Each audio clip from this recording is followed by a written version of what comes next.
Okay, we are now live. There we go. Hi there, John Gums, Dakota Grappler here.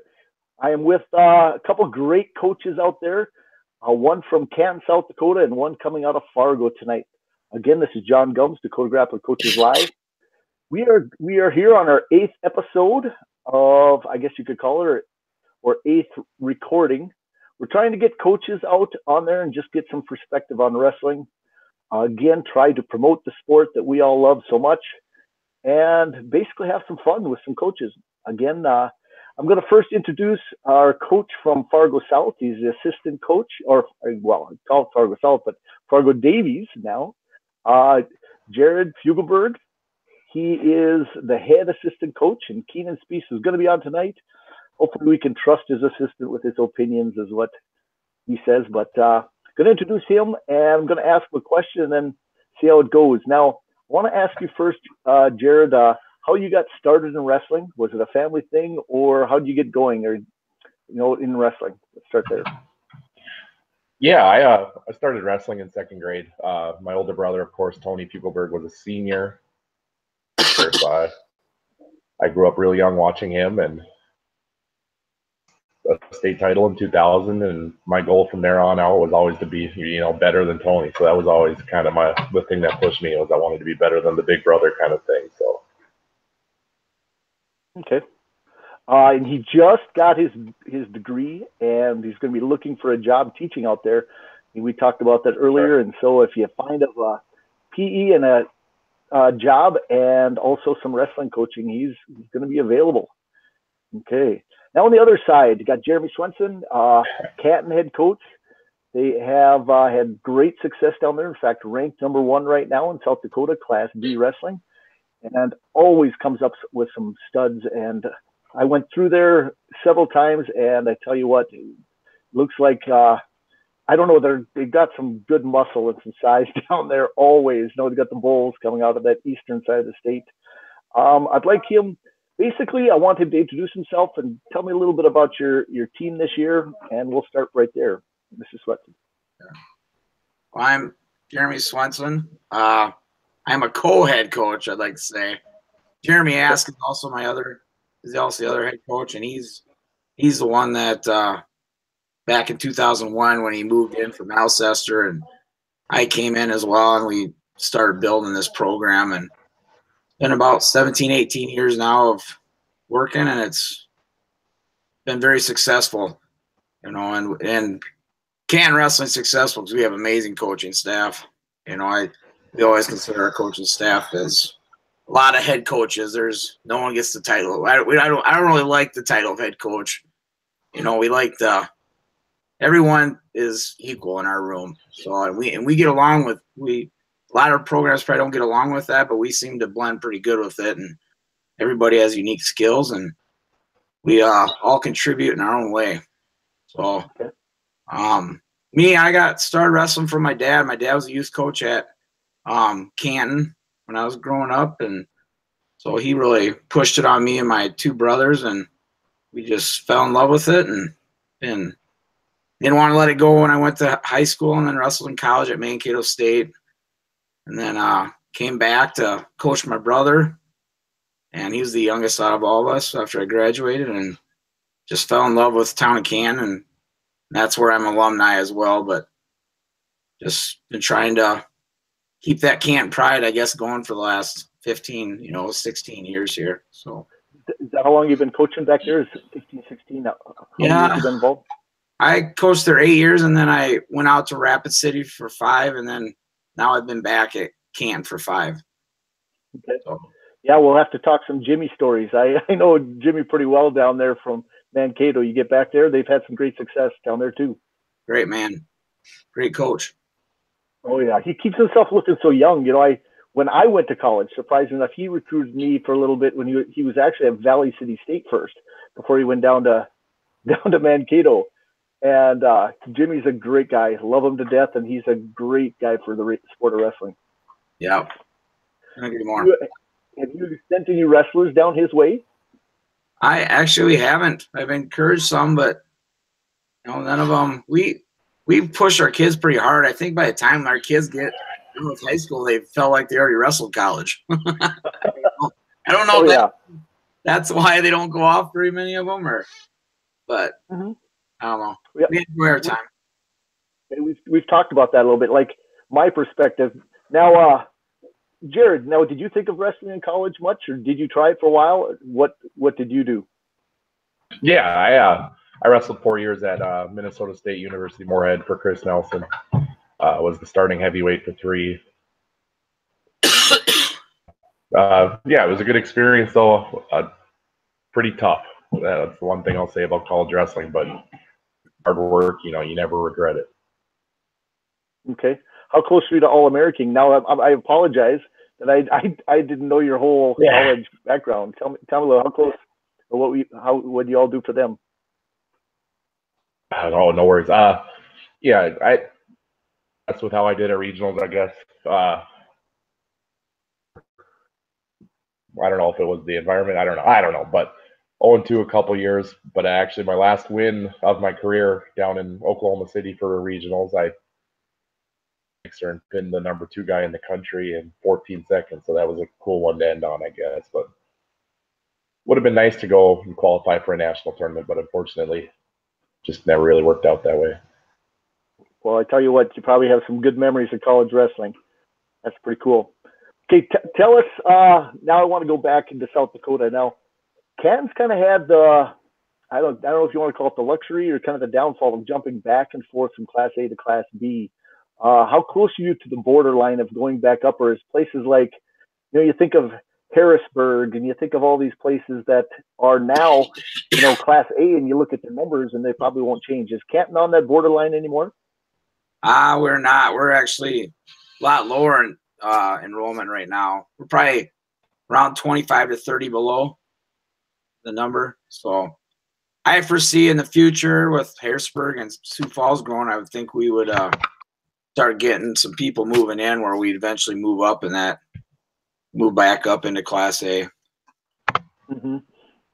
Yeah, because Beersford, I thought you two at the state wrestling tournament, Beersford, and you guys had such a great run going, and I didn't know who was going to win it actually at the state tournament, and Beersford moving up to Class A after winning it last year, and then March goes back to you guys, and they had several graduates. It's almost a downfall to their program going into Class A because it's almost too big for them. Yeah, it's wrestling both Class A and Class B, as a team. Class A definitely need a lot more place winners to place as a team compared to the Bs. You have 4 solid kids in the Bs, you can place top 6, but in the A's you're going to need around 8 or 9. And I believe when we were in Class A, we had to have around 8 or 9 to place every year. So, but love them both. They're both pretty fun. We were actually a B school, and we petitioned to stay up in A a couple times when we started Class A, where we could have went back to B and decided to stay up A just because we liked that rivalry with Sturgis, and we liked the rivalry we had with Stevens. And once we got back to the Bs, we started building some new rivalries that we like, and we're pretty comfortable where we're at now. Well, I tell you what, we always talked about the East River versus West River teams in South Dakota, and the West River always thought they had the hands up until you guys started to show up and start taking some matches away from them come the state wrestling tournament. I thought it was kind of a luxury for you guys not seeing those guys all year, or very little. Yeah. They kind of knew each other a lot. Like you think about Stevens and Central facing each other a half a dozen times. They pretty much knew each other. But then you guys came in the picture, which surprised people every year at state. The Watertowns don't see as many. You think of, people popping in anywhere. Even when Sisseton was Class A, they'd find a way to beat somebody on the West River. It's kind of like, there was a run for a long time, and it's great to see how can you say, everybody on that Iowa border really stepping it up. I don't know if, some of the academies and all the other stuff, Gold, everything else happening out there, but I think it's the accumulation of wrestling in the eastern side of the state has really came around. What do you see there? Is there any, how can you say, rhyme or reason, or was it just a lot of hard work from a lot of coaches out there? I just think coaches are starting to realize you got to do more than 3 months a year. And I think Log is starting to instill that into kids, and they're instilling that into coaches as well. And I see us, some people get upset with us, about being good for so long, or certain kids, transferring over to Canton. But I mean, we built a reputation of just training. We train 12 months a year, and we work hard. Our kids work hard, and that was what I learned, I guess, from college wrestling. That's what I took from college wrestling. That this isn't a sport you just show up 3 months and expect to get results. And I feel like the surrounding towns are buying into that. Harrisburg's getting really tough. When I go down to log practice, they got their coach that just came in. He's got a lot of kids coming in there now. You're going to see a lot of good things coming from them. T is building their program. Those kids are working year round over there. I wouldn't be surprised to see T up there pretty quick here the next 3 to 4 years. They're really buying into the off-season training. Well, Sioux Falls Roosevelt had some great individuals come out of there. Every time I see their roster, they got like 50 kids or whatever. So, and I'm amazed. The numbers are sitting really good. And I always kind of thought that south east corner of the state, when you start, and I kind of put Parkston as that kind of central South Dakota Class B, and then you start circling about 50 miles from there and go around. You fit in the Wagners, you fit in all the way to Sioux Falls to Canton, and it is an amazing area for wrestling. I would suggest anybody young coach could hop in one of those towns. There you go, Jared. Right there would be a great place for you. You could start your own little dynasty because wrestling is very good there. Now, Jared, quick question for you. Being a young coach, the aspect of an assistant coach, and I was assistant coach for several years. What are your goals, or are you learning? I know Keenan's a great head coach to learn from, but are you learning some philosophies, or how long do you want a head coaching job, or do you want to be an assistant? What are kind of your goals? Yeah, I would definitely like to be someday, and I think Keith and I are maybe eventually, when it is his time to step down or whatever, then I'm the guy there. But yeah, I think I kind of came in with my stuff, the stuff I've learned from, Coach Forty and Coach Kruckenberg at South, and then Nelson at MSUM, and then kind of my own recipe, and then just kind of mixing it up with some of the stuff of pieces that I like. It's nice. I like learning from a lot of older coaches. The thing to do is just sit in a room and listen to, like the Jeff Schumachers of the world and whoever just talk wrestling, and how I learn it. I'm all trying to side the things, and the older, more experienced coaches, just listening to them. On a daily basis, what would you say is your main job as your assistant coach there? Are you a big motivator? Do you handle the conditioning? Do you have workout groups? Tell me kind of what your schedule kind of is on a daily practice. Oh, lost you, Jared. Oh, there you are. Paused him out. He froze a little bit there. Everything we try.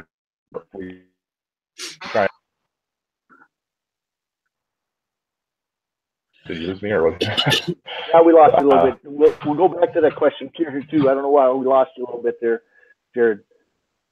I'll talk to Jeremy for a little bit there. I don't know why you got froze a little bit, but tell me a little bit more. See if you can hop back in here again, Jared.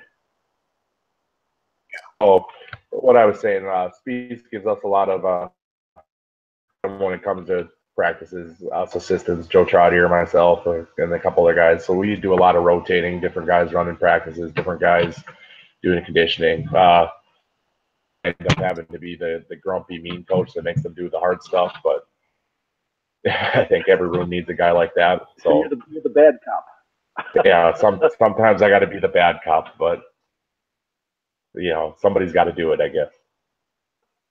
Okay. No, you've had some good success with the heavyweights. How much wrestling you still do in the room? Are you doing it every day? Yeah, I mean, as much as I can. I mean, we got Andre Baguma in the room right now. He's mean, and sometimes I can't go 2 days in a row with them, so we try and rotate some other big guys in. But yeah, I'll go in there and wrestle. I'm not worried about it. Okay. How about you, Jeremy? You still get on the mat and do some wrestling yourself? A little bit, not nearly as much as I used to.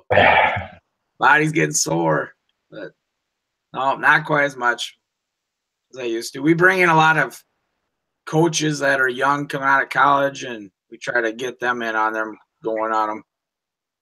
So pretty fortunate for that.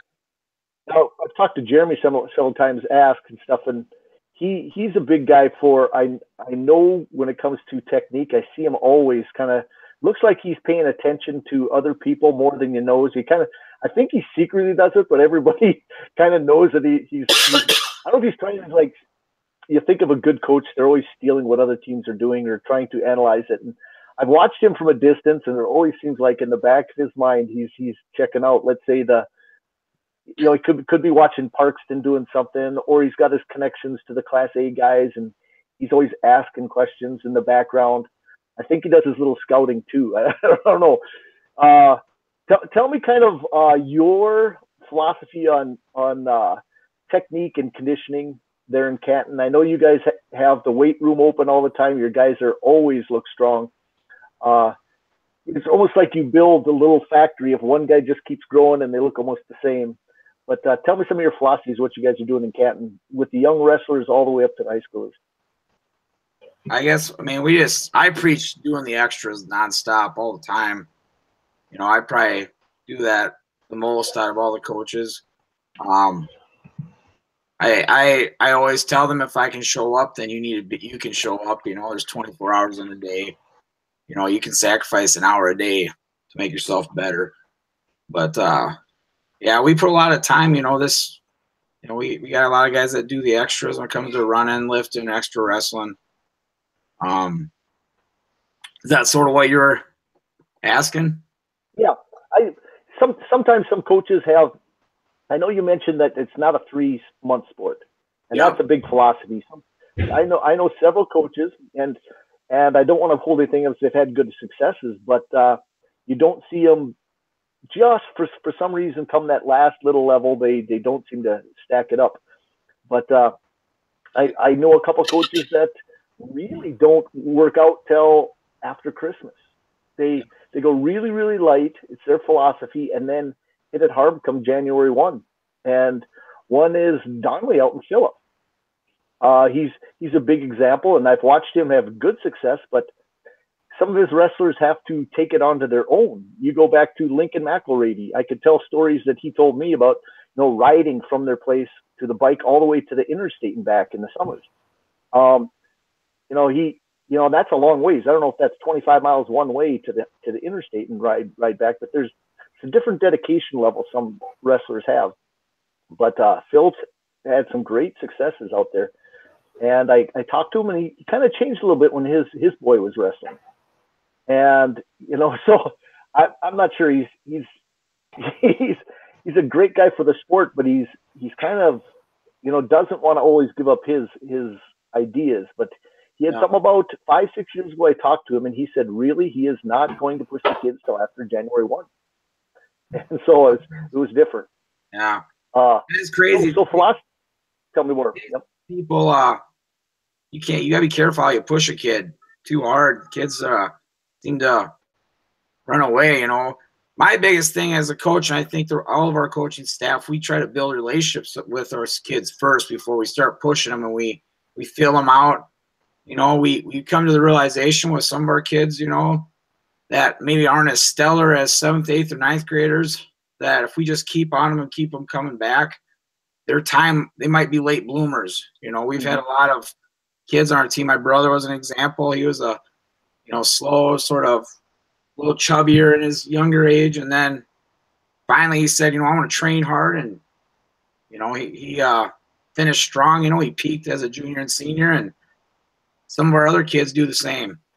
And sometimes you get lucky and get some of those really tough kids that really want to work hard as 6th and 7th graders, and they peak then and they keep improving. But as our philosophy, we as 6th graders, we basically tell the kids at the end of the year at the banquet that we expect you to show up, to train with us all year. We want to do it as a family. And, last summer, I think I had an average of 20 to 30 kids every day training 5 days a week through the whole summer. So the kids seem to really adjust. They have fun. You got to throw in games there, and, flag football and doing things like that in the summertime. But the kids really seem to buy into it, and they work even harder, and then they become a family, and they bust their butts to help each other out. And I feel like that's part of our success. There's a lot of other reasons, but that's one of the huge, I think, factors is we have kids that buy into working out and training and keeping the tradition going. Well, Canton is a very proud sports community.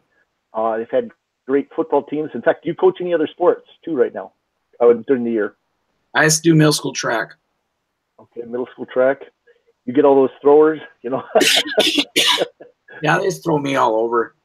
Okay. Football is usually my time off after working out with kids all summer. I got to get regrouped for wrestling. Usually I get pretty burnt out by then. Get a little pole vaulters in there. Yeah. Okay. How about you, Jared? Is there any other sports that you've helped out with?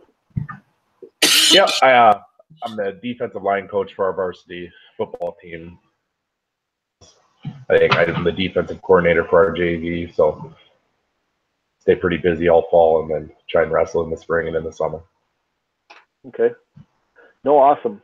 Okay, couple other questions for you. Now, as the season goes here, right now, when I was counting, now you guys have several number one ranked wrestlers. In fact, you're kind of almost twice the points of a lot of great teams out there. Where do you see your competition in your region coming out of your region? Is your region going to maybe be one of the tougher areas, or do you see other teams sneaking in? Because I think your region is pretty tough. Talking to me. Yep. Our region's always really tough. Cook Central looks very tough this year. Coach Handel does an amazing job. He brings that passion that kids just love to feed off of, and that's why you see that program really succeeding every year. We got a lot of those programs with passionate coaches around here in our region that makes a region so competitive. Surratt, he's doing an amazing job with Howard. Howard's really tough this year. I don't think they even lost anybody last year, so they got like 8 or 9 state qualifiers back from last year. So they'll be really tough. And then Elk Point always has a few hammers, and every team in there. Parker has a lot of solid kids as well. Parker's really improved. Silvernagel's doing a great job there. Yep. Yeah, it's noticed. He was region coach of the year last year, and it's definitely noticed what he's done there. So, but I'd say we got a lot of guys ranked. It's nice compliment, but in our region there's some tough kids that aren't ranked, where our kids might not even make it out if they don't show up. And it goes for some of the other ranked kids as well. We're really gonna have to show up in our region to get out. I know a couple weights like 182, they don't have some kids there. I know the Parker kid ain't bad, but you have a bad day there, you're not going to state. Right. Garrettson has some solid kids, and Sorensen's over at Garrettson now helping out them, and they got some good coaches in that room helping out. Right. How healthy is your team right now? We're doing pretty good. Right now the only thing that's hurting us is sickness. Okay, yeah. Including yourself a little bit. Yeah. Well, I think I got this from one of my wrestlers, so I've been holding a grudge against him a little bit.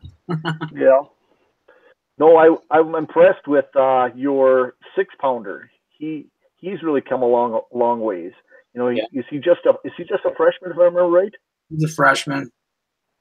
He had a really nice win last night. He bumped up and wrestled 13, and that Riley Williams from Lennox has really gotten tough. He's had a good year, but Riley Williams at Lincoln tournament beat the number 1 ranked kid in the Bs from Wagner, Sukup. So he's the number 1 ranked kid in the Bs. Well, he beat Lance Sukup, okay. Yeah, and we sort of manhandled him last night. I think we beat him 10-3. That was a really good win just to see how we would do at 13. Now, I'm thinking of the Petersons. Are they brothers? Is that Scott and Seth? Yep, both brothers. Great kids. Those are what we love building our program around, is people like the Petersons. They're in every sport. They're 4.0 students, great leaders. never, they just represent Can really well. Okay, and then how about Smith, comparing him to the big boy out of, the phenom, I want to call him, out of the little tub, I want to call him, yeah. And have they faced each other? The Nash Maker? Yep. Yeah, they wrestled last week at Brandon Valley in the finals. Because what's funny about that is his dad is on my Facebook thing. He always put things, and I thought for sure I was going to catch that match. But so how close was that match? It was 1-1 going into the third period, and then we were dead tired. You're giving up probably 70 pounds to Nash, but that weight definitely was feeling it by the third, and we started taking some sloppy low single shots, and we ended up paying for that. And I think we were down 5-3 with like 10 seconds left, and we got called for stalling and lost 6-3. Okay. Yeah, because you guys, I know you guys both don't wrestle like your heavyweights. What? Both Peyton and Nash don't wrestle like they're heavyweights.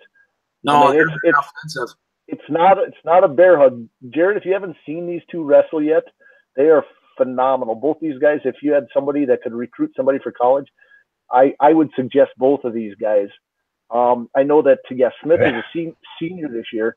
So is he looking for a college somewhere? Is he doing something? Do you know? Yeah, SDSU is looking at him. I know Notre Dame out in Ohio's contacted him. But, yeah, that's Northern State's looking at him, I guess. So, okay.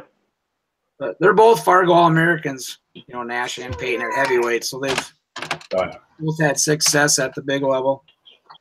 No, they both will do very well, and they're probably pretty happy they don't have to face each other at state. Yeah, I am too. Oh, yeah. I tell you what, if you haven't looked him up yet, Jared, seriously. Will they get to see each other win? Yeah, I mean, we're gonna have our work cut out to get to him again at Lee Wolf, because we have to beat Dane Stahl from Watertown, who's tough as well. But he has the opportunity to possibly see him again at Lee Wolf tournament. Okay, have you guys faced Peterson yet this year? We don't ever see Lemon. So it's too bad that we don't. I wish we did. They don't ever come this side of the state very often, ever, actually. I don't. Right. No, Lemon, we don't see them very often either, but that's kind of Lemon.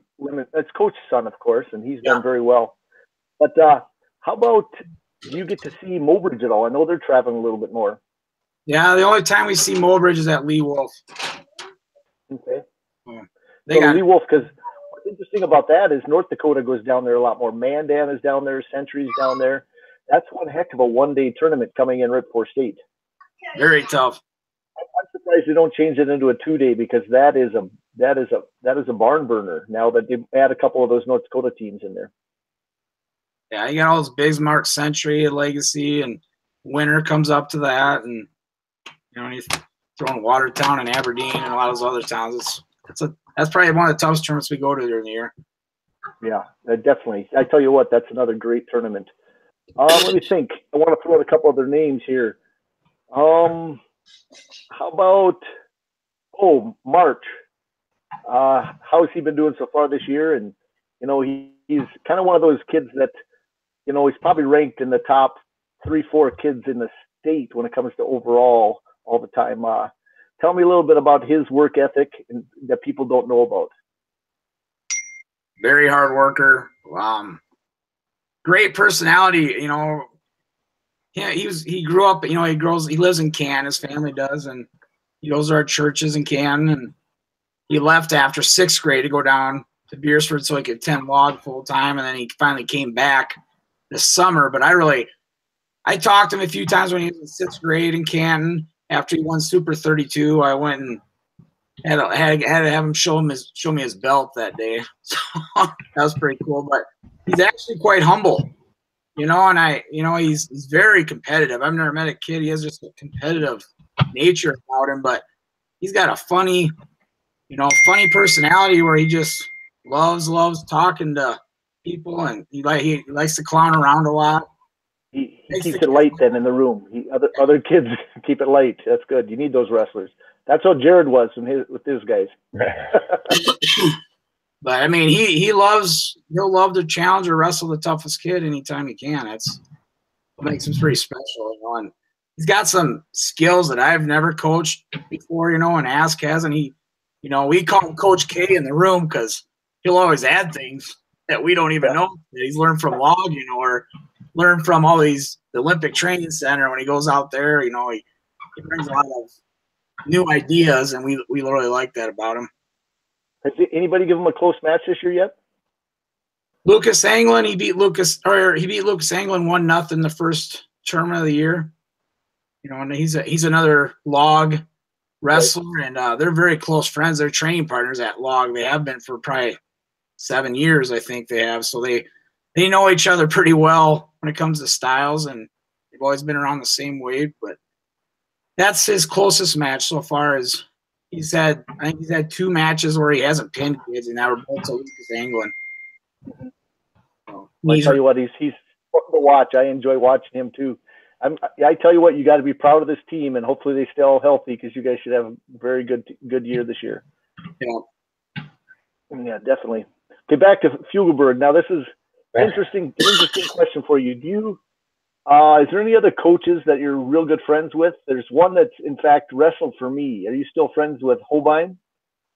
Oh, I was just talking to Holbein at the Rotary day too. We were watching you Mary work out and just chit chatting and whatever. But yeah, I mean, basically the entire Mandan staff I'm talking to every tournament that we're there with, and all the in-town school, pretty much everybody, anybody that I remember from high school or wrestled with in college. It's just like one big wrestling family community in North Dakota. So I'm always trying to interact and catch up with everybody. Okay. Quick question again. Now, what does your schedule look like coming up?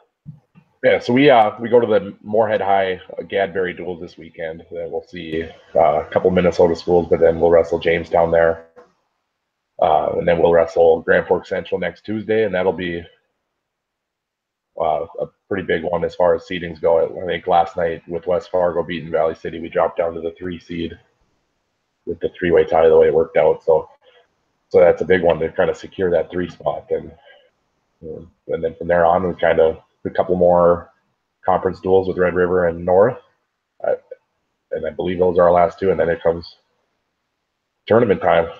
Yeah, we're at the home stretch here. Really, when you think about it, how much how can you say tapering do you guys do? Are you guys having shorter practices already, a little more intense, or are you just kind of waiting on that still? Because what do you got, 1 month here until state tournament time? Yeah, we always I think we always kind of all year long we kind of do a good job of mixing in, tougher workouts, a little lighter workouts, tougher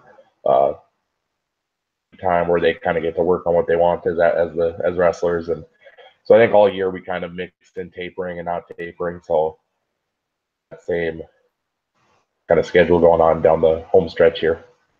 Mm-hmm. Did the 2-pound allowance help you to have anybody get down a weight or not?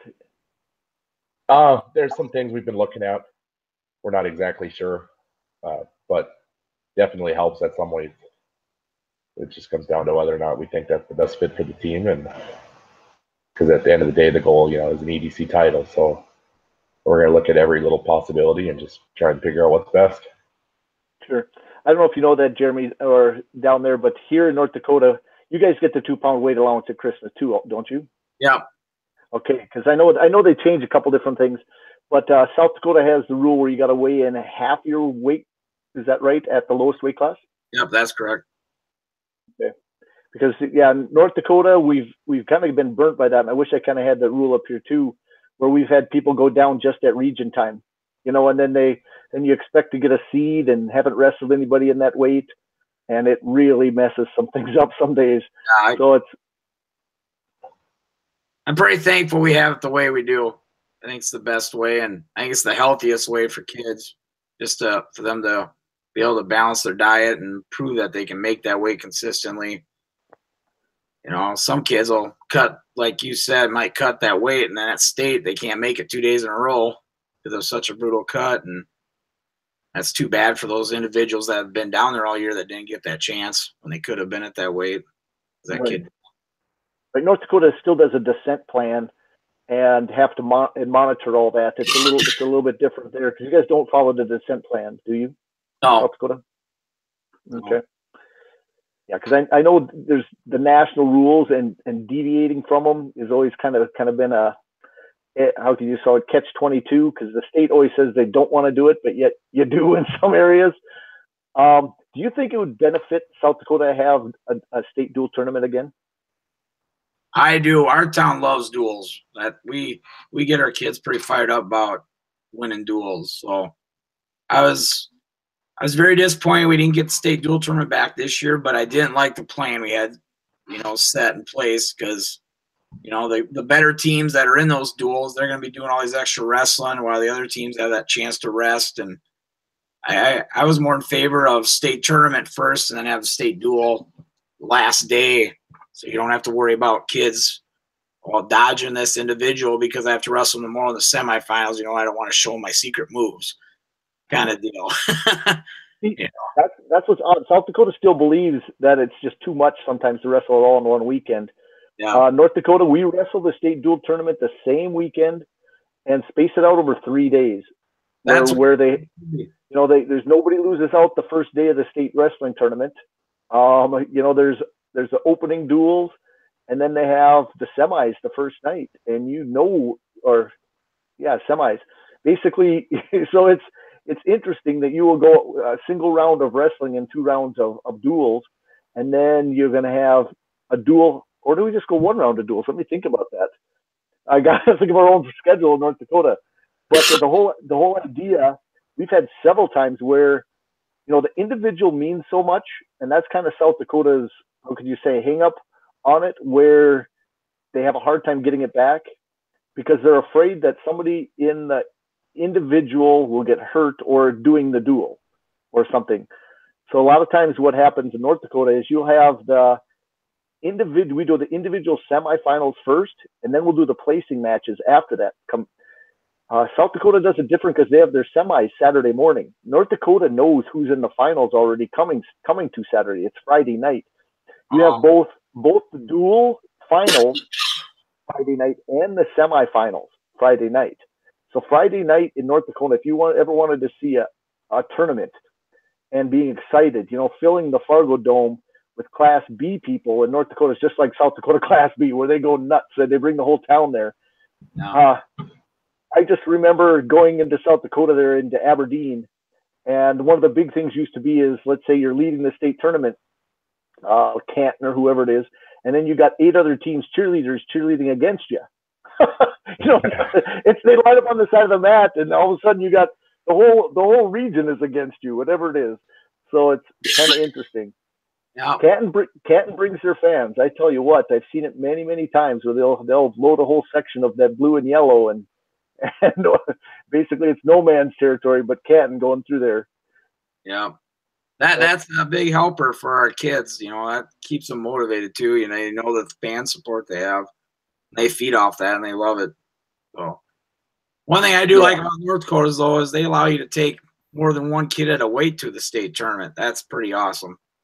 Well, that is true in Class A. I wish they would develop that in Class B too. Here's what's interesting. Class A, you can qualify up to 3 extra. You enter them into the regional, and so then you have that kid. Let's say you have another 126-pounder in Canton that just can't make 19, and he's right there with March. He might be the second best kid in the state and can't get a chance to wrestle. And in Class A in North Dakota, we've had it. Where we've had. Look at Fargo South when you were there. Didn't you have 2 wrestlers go 1 and 3 when you were there, Fugelberg? Yeah. I wrestled my backup in the semifinals, and he ended up taking 4th. That's what it was. Yep, that's what it was. Yep. And so I do like that idea, and it's eliminated some of the weight cutting, and actually keeps more people in the room come the end of the year because you got 5 JV kids that have an opportunity to maybe wrestle in the region, and you got to figure out who's worth it. And there's some maneuvering saying, guess what? Our kid at heavyweight, he could take points away from somebody at state. Not that he's earning points for the team, but guess what? Every time he's taking points away from somebody else, it's just as beneficial. Oh, yeah. You see it very often that the guy that's not scoring points will end up having a better tournament, score more than the score? It has not happened yet, but we've had several where it's been really close. We had, I guess, actually we had one where the main guy got injured and the second guy did place, but not on a spot where you're going, guess what, the varsity guy got beat by the JV guy or whatever. That hasn't happened yet at state, but I did see it happen at a region. And then the guy came into state, and then they had to figure out who they were going to take as a point getter, and they still took the varsity guy, and he did place higher than at state. But no, it is crazy. But in Class A, it works. Class B, I think it would be very beneficial if they could figure out a way to do it, but they just haven't. Yeah. My sophomore year, John, at the EDC tournament, I beat my senior teammates, and Berg picked me as the points getter. He ended up scoring more than me at the state tournament the next weekend. So I've been on both sides of it. Yeah.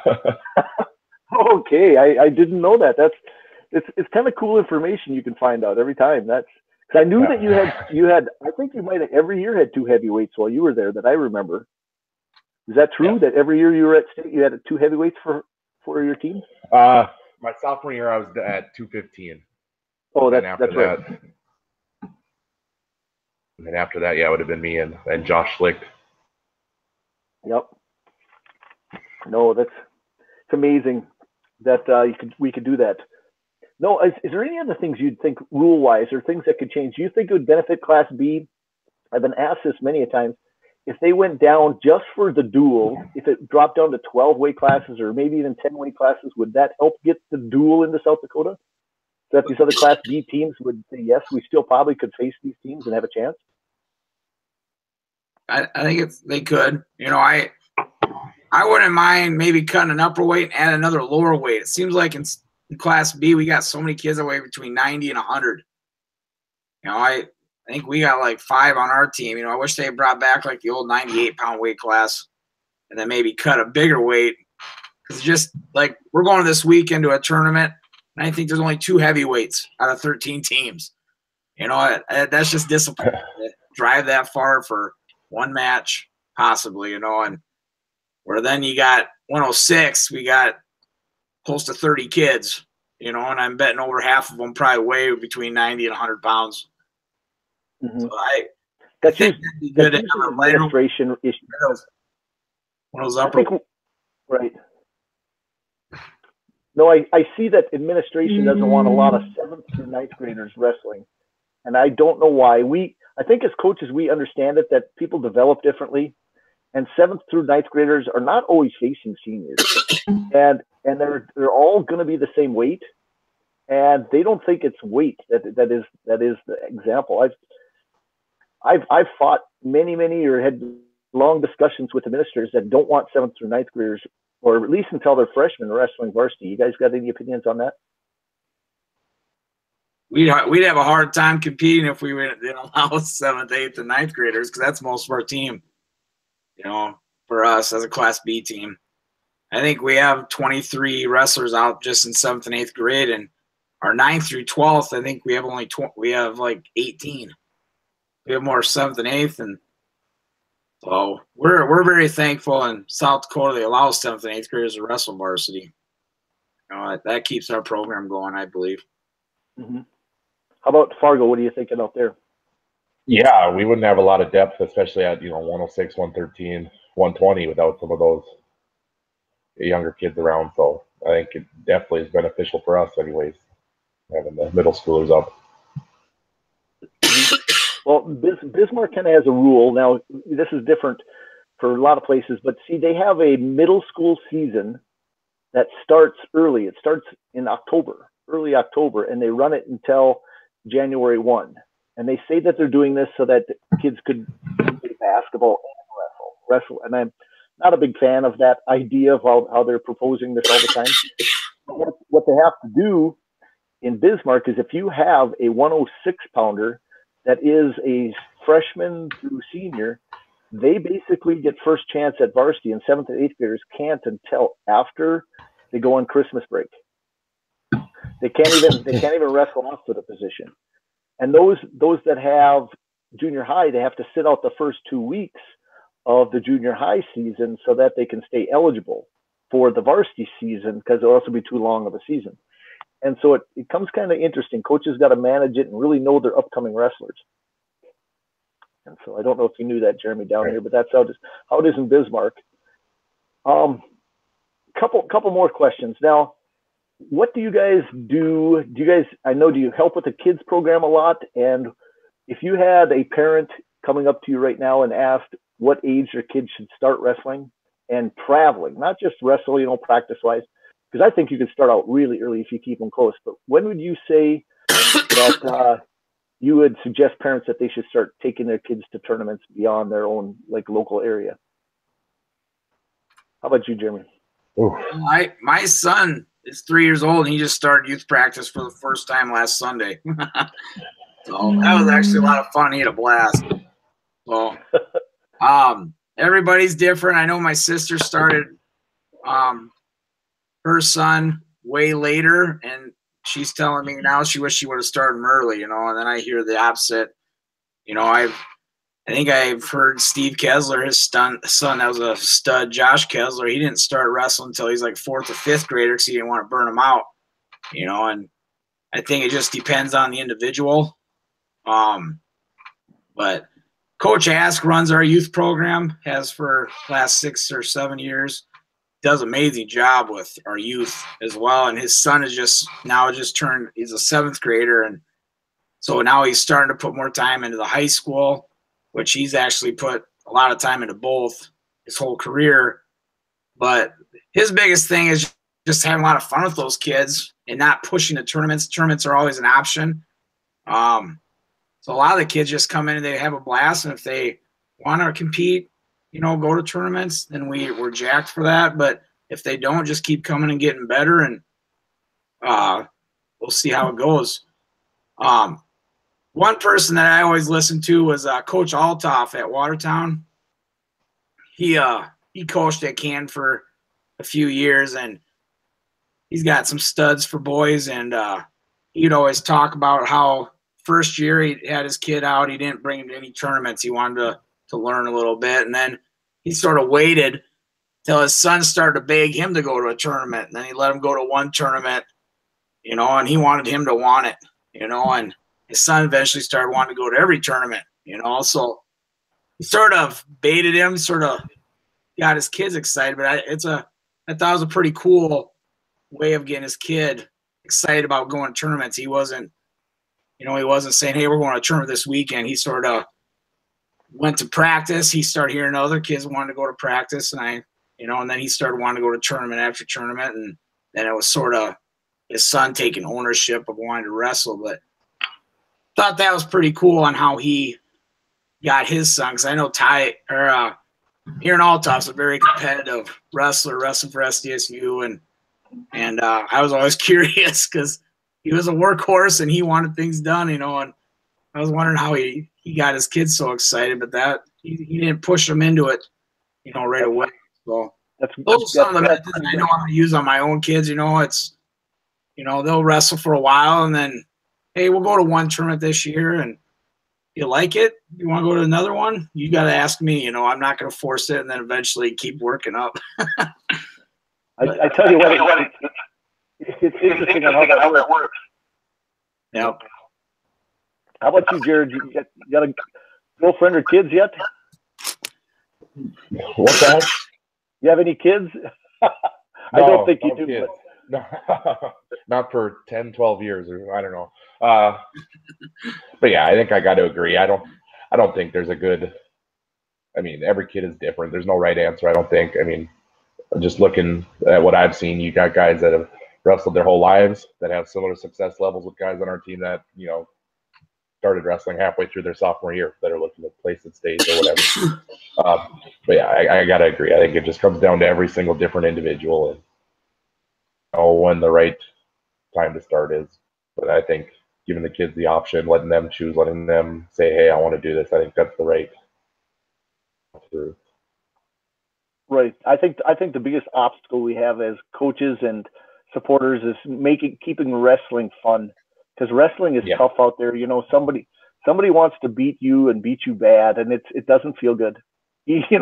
mentally or physically when it happens. And so you got to find a way to have them enjoy it, either in the practice room or at the tournaments. And I think that's probably one of the biggest obstacles we have. What do you guys think? I agree. Yeah. Throwing in that Sharks and Minnows game really got my son jacked up at the end of practice. Oh yeah. The old races and somersaults and whatever else, push-ups, and kind of adding in the games, the fun games. Yeah, we used to play battle ball, kind of a combination of football and basically dodgeball together, kind of to find ways who you could beat on. But it was always fun. They call it, when we go to mat pack practice, they call it demon ball, and so they make sure they name it. And I tell you what, kids look forward to that. My own boy will go to practice just to play the games. He's a 7th grader. He wants to do that too. So, no, awesome, guys. Well, I'm going to actually cut it short. If you guys got anything big you want to say, I do wish you guys the best of luck throughout the season.